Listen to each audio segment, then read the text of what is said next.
Dahil nagsasalita yung, si Toby Chanco sa pangulo, 'no, eto sa mga flood control et cetera, nagsasalita. Ngayon, siyempre sasagot at sasagutin din siya, mga boss chief amo, sir. Nung mga panahon 'no, ng 2025, sinagot siya ni Garbin, "Imbestigahan mo muna yung sarili mong bakuran." Madami ho tayong mga narinig na mga issue, doon sa Navotas.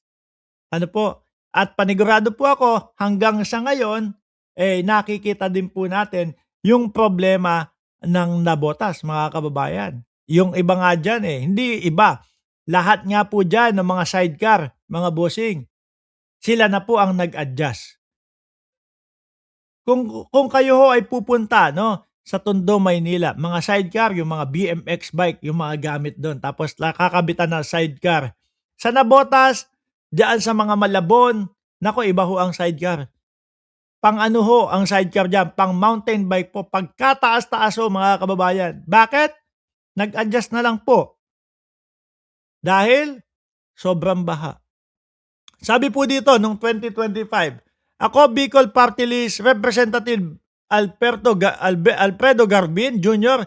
is accusing Navotas City Lone District Representative Chanco of having 529 million worth of insertion in the 6.3 trillion GAA, General Appropriation Act, the same budget that the latter has assigned, no, for supposed corruption. Pagkalaking pera nito, yung Marikina ho, mga kababayan. Doon wala kaming magawa dati. Laging sinasabi lang po namin na wala tayong magagawa dito kasi catch basin tayo eh. Sinasalo natin yung mga tubig galing doon sa mga kabundukan ng Rizal. Sinasalo natin yung mga tubig galing doon sa mga iba't ibang lugar, matataas na lugar. Wala tayong magagawa. Pero ngayon ano ang Marikina? Pinupuri po. No? Hindi na kagaya nung dati na talagang pagkataas-taas ng baha. Bakit? Dahil yung mayor doon, yung mayora doon na si Maan Chodoro, na asawa ni Marcy Chodoro, actually silang dalawang mag-asawa, nagtatrabaho ng maayos.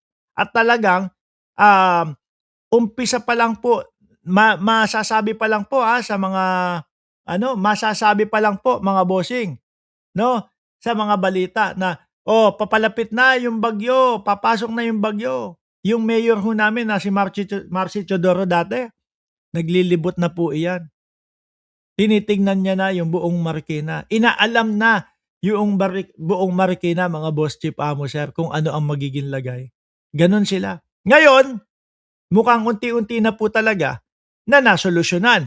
Kaya kung sasabihin mga kababayan, ng kampo ni Toby Chanco, hindi kasi talaga namang mababa ito yung lugar namin dito sa Navotas bakit po yung Marikina, ayan, talagang nasa gitna po, nakapalibot yung bundok ng Rizal.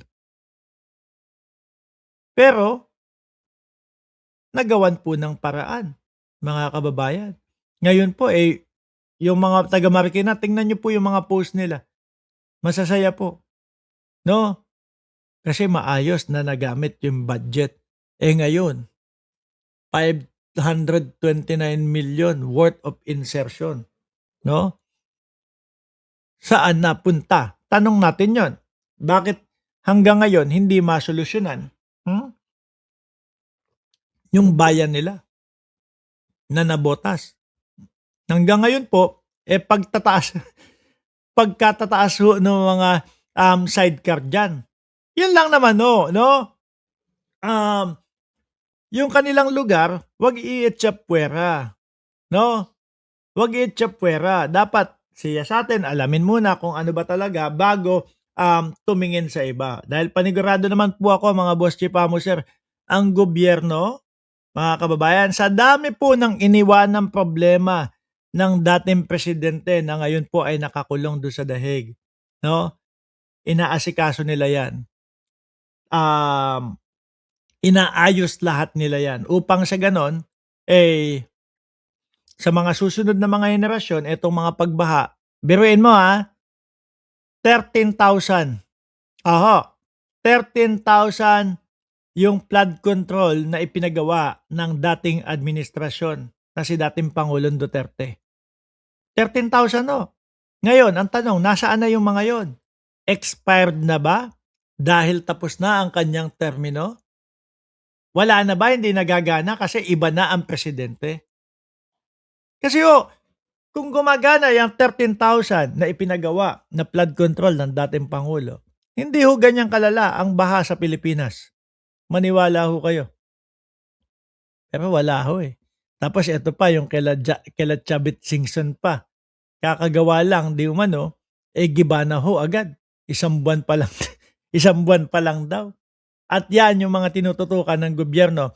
At kaya po, itong mga tao na ito, talagang ang panawagan matanggal masibak si Pangulong Bongbong Marcos ay dahil po mga kinakabahan, natatakot na baka sila na po ang susunod na papasok sa oblo.